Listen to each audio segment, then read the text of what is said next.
Bienvenue dans le pays des histoires naturelles. Hey petit, bonjour. C'est Marie de Multimédia Longwater. Bienvenue au pays des contes, des histoires et des documentaires animaliers.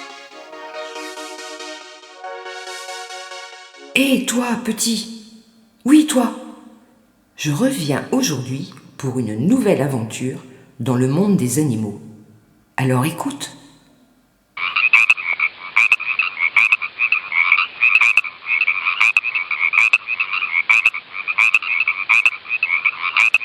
Elle est souvent verte et elle fait quoi, quoi, quoi.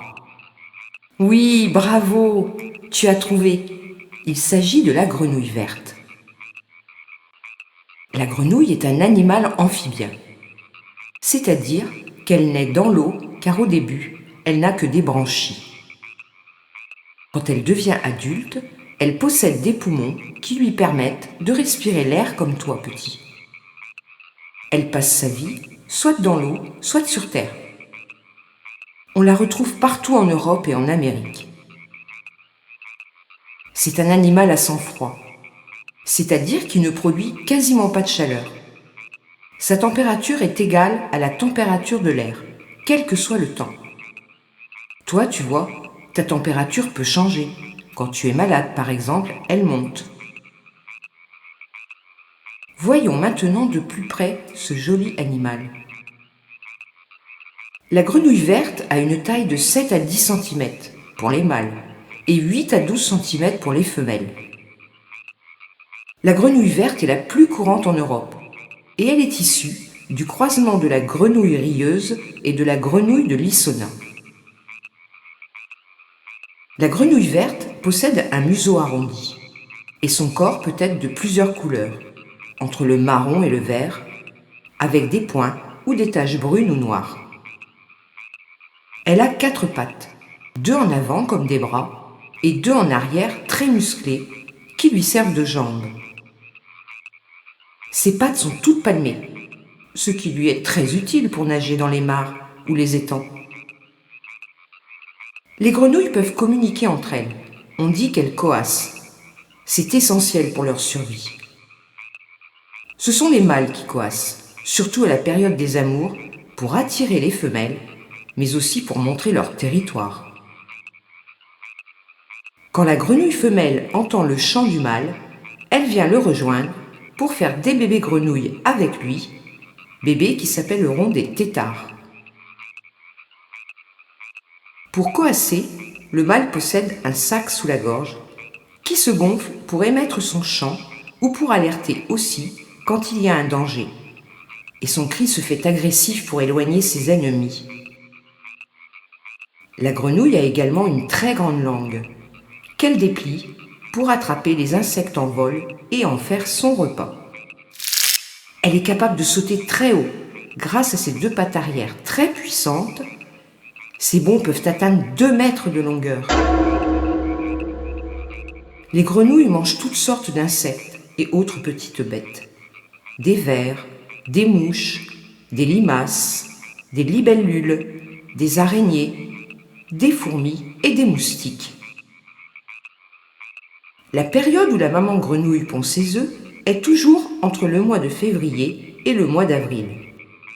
Elle peut pondre durant cette période entre 3000 et 10 000 œufs. Eh oui, c'est beaucoup. Pour que l'œuf devienne un têtard, il faut environ 3 mois. Le têtard possède une longue queue qui disparaîtra lorsqu'il sera devenu une jolie grenouille et pourra alors sortir de l'eau où il vivait. L'hiver, la grenouille, n'ayant plus d'insectes pour se nourrir à cause du froid, s'endort profondément dans le fond d'une rivière ou d'un ruisseau pendant 3 à 4 mois en attendant le retour du beau temps. La grenouille, comme beaucoup d'autres animaux, a aussi des ennemis. Certains sont aquatiques, c'est-à-dire qu'ils vivent dans l'eau, et d'autres sont terrestres. Ce sont les couleuvres d'eau, les hérons, les cigognes, les loutres, les taupes, les belettes et même les renards. Cela lui fait beaucoup d'ennemis, la pauvre. La grenouille, comme tant d'autres espèces animales, fait partie des espèces protégées, car son nombre diminue de plus en plus en raison de la dégradation ou la disparition de son habitat. Moins de ruisseaux, moins de mares, moins de pluie à cause du réchauffement climatique, trop de constructions, mais aussi à cause des insecticides. Elle est donc, ainsi que ses œufs, en grand danger. En France, elle fait partie des espèces très menacées. La grenouille est très importante dans la chaîne de l'écosystème, car elle permet la survie des serpents, des oiseaux qui les mangent, mais aussi elle permet la régulation des insectes nuisibles, en les dévorant pour éviter que nous en soyons envahis. Tu vois qu'elle est très utile, cette gentille grenouille. J'espère, petit, qu'en te promenant avec tes parents le long d'une rivière, d'un étang, tu auras la chance d'en apercevoir une, assis sur une feuille de nénuphar ou sur les berges, ou peut-être même l'entendras-tu chanter. Je te donne rendez-vous bientôt pour une nouvelle découverte animalière. En attendant, petit, sois très sage. À bientôt, petit. En attendant, sois très sage.